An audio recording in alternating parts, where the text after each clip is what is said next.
Infinix sebelumnya tak pernah memiliki segmen HP gaming.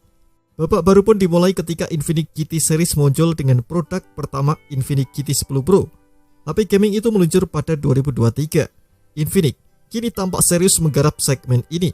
Alhasil, seri ini berlanjut dengan hadirnya Infinix GT 20 Pro. Konsumen Indonesia sudah bisa memesan ponsel tersebut sejak tanggal 21 Mei 2024. Nah, berikut ini adalah kelebihan dan kekurangan Infinix GT 20 Pro yang sudah tim Gadget merangkum.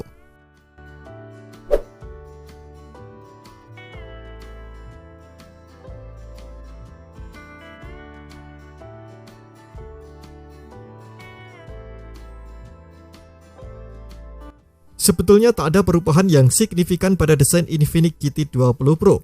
HP ini masih mengusung desain yang sama seperti pendahulunya. Infinix menyebut desain kedua HP ini dengan istilah Mecha Design. Ciri khas desain ini terlihat dari adanya garis-garis asimetris di bodi belakang. Namun, ada 3 perbedaan kentara yang saya catat. Pertama adalah modul kamera. Modul kamera Infinix GT 20 Pro kini punya 3 tingkatan. Dari yang semula 1 tingkatan saja pada Infinix GT 10 Pro, kedua adalah lampu LED RGB. Perubahan ketiga terkait desain HP ini adalah ukurannya. Infinix GT 20 Pro sedikit lebih tebal 8,15 mm dibanding Infinix GT 10 Pro yang 8,1 mm. Ia juga memiliki bobot 194 gram dan 7 gram lebih berat dari Infinix GT 10 Pro. Adapun HP ini mengantongi sertifikasi IP54 sehingga tahan debu dan juga percikan air.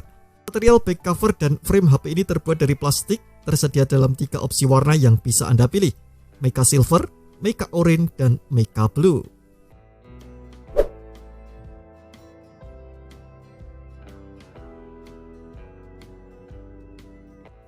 Infinix GT 20 Pro punya layar AMOLED 6,78 inci, resolusinya Full HD+.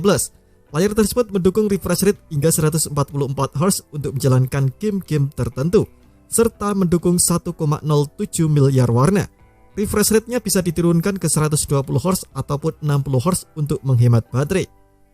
Dari segi diagonal dan refresh rate, layar Infinix GT 20 Pro tak mengalami peningkatan dibandingkan pendahulunya. Peningkatan lain terdapat pada tingkat kecerahan. Layar Infinix GT 20 Pro kini mampu mencapai tingkat kecerahan 1300 nits.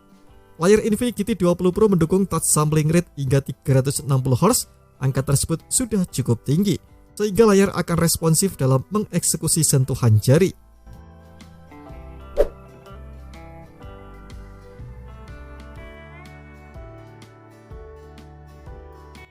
Selain layar yang berkualitas, terdapat 3 hal yang saya pikir membuat pengalaman main game di Infinix GT 20 Pro akan jadi menyenangkan. Ketiganya adalah keberadaan speaker stereo, sensor giroskop fisik, dan haptic feed yang mantap. Sementara itu, haptic feedback yang mantap ditunjang oleh motor getar sumbu X atau X-axis linear motor. Infinix merancang agar haptic feedback di HP ini lebih responsif terhadap sentuhan dan deteksi gerakan.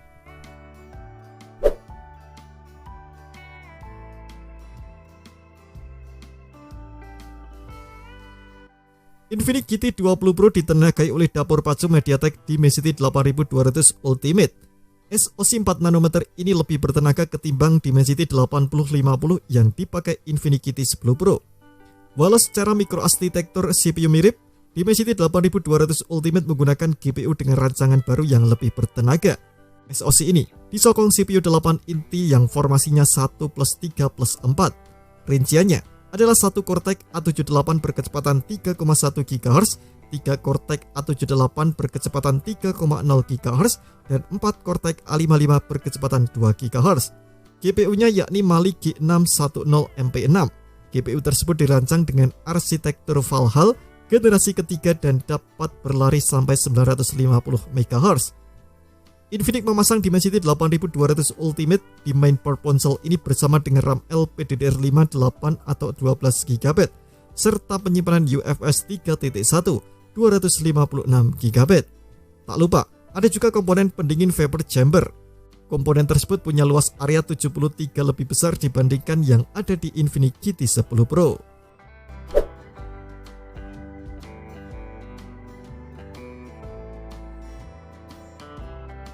Infinix GT 20 Pro membawa 3 kamera belakang. 3 kamera itu meliputi kamera utama 108 megapiksel, kamera deep 2 megapiksel dan kamera makro 2 megapiksel. Ada pula satu buah lampu LED flash. Kamera utama menggunakan sensor Samsung ISOCELL HM6, dilengkapi autofocus dan juga ada OIS. Balik ke sisi muka, ada kamera depan fixed focus 32 megapiksel. Untuk urusan perekaman video, kamera utama Infinix GT20 Pro sangat keren. Kamera di ponsel ini bisa hasilkan video hingga 4K 60 fps. Ia juga mampu bikin video slow motion 1080p di 120 atau 240 fps. Di depan si ponsel bisa ciptakan video hingga resolusi 2K dengan frame rate 30 fps. Bisa juga 1080p di 30 atau 60 fps. Infinix GT20 Pro juga dilengkapi mikrofon ganda untuk mendukung perekaman video.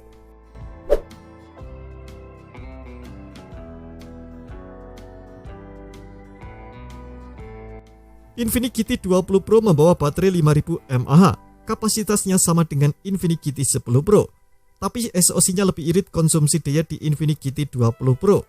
Maka secara teori, Infinix GT20 Pro bakal punya daya tahan baterai yang lebih panjang. Baterai Infinix GT20 Pro pun didukung oleh fast charging 45W dan bypass charging. Lebih lanjut, adanya fitur bypass charging cocok buat Infinix GT20 Pro yang berlabelkan HP gaming. Saat fitur ini aktif, daya yang berasal dari charger langsung dialirkan ke mainboard tanpa melewati baterai.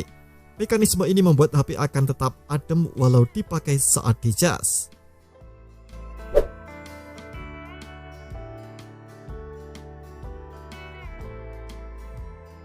Infinix mengklaim kemampuan penangkapan sinyal Infinix GT20 Pro jauh lebih baik ketimbang pendahulunya.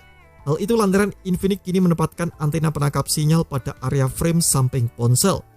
Infinix menilai posisi tersebut adalah posisi paling ideal, sebab HP saat dipakai dalam orientasi landscape, tangan tak akan menutupi antena. Kemampuan menangkap sinyal yang kuat penting bagi Infinix GT20 Pro.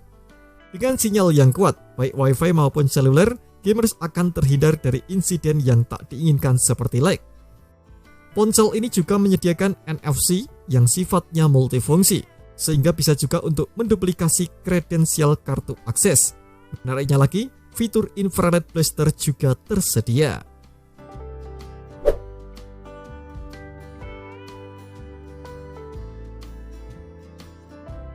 Infinix GT20 Pro hadir dengan Android 14 berbalut antarmuka XOS 14 4GT. Antarmuka XOS yang satu ini beda dari yang ada pada HP Infinix lain. Pasalnya ia lebih bersih bahkan mendekati stok Android. Infinix menjamin akan ada upgrade generasi Android sebanyak 2 kali. Jadi Infinix GT20 Pro kelak bakal menerima peningkatan sampai Android 16. Selain itu, pembaharuan keamanannya juga akan didukung sampai 3 tahun atau sampai tahun 2027.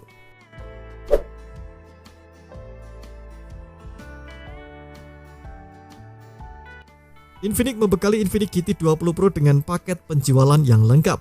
Di dalam box si ponsel, konsumen akan menjumpai bermacam-macam aksesori, mulai dari SIM ejector, tempered glass, hard case, kabel USB-C, dan kepala charger 45W. Yang menarik, kabel USB-C yang ada di dalam paket penjualan punya colokan berbentuk L alias bersiku.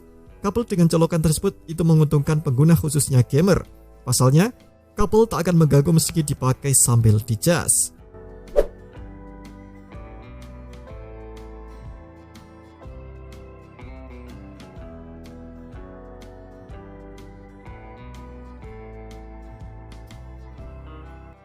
Sudah jelas bahwa Infinix GT20 Pro adalah HP yang fokus pada performa tinggi. Bicara kamera yang ternyata bisa hasilkan foto dan video bagus, itu bonus. Maka wajar ketika HP ini tak memiliki kamera ultrawide.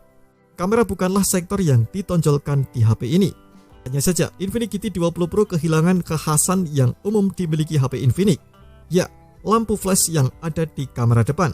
Fitur tersebut padahal cukup penting, terutama untuk meningkatkan kualitas foto dan video saat pencahayaan sekitar kurang bagus.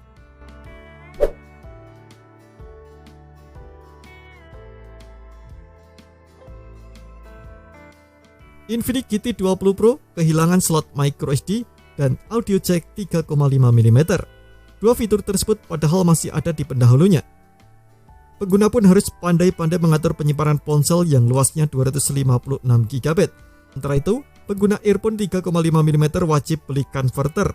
Bagi sebagian pengguna, earphone dan headset kabel memang tak tergantikan. Pasalnya, TWS tercanggih pun latensinya belum bisa serendah earphone atau headset kabel. Terima kasih telah menonton video ini, jangan lupa subscribe dan aktifkan loncengnya untuk mendapatkan update informasi seputar HP terbaru dari Gadget Me.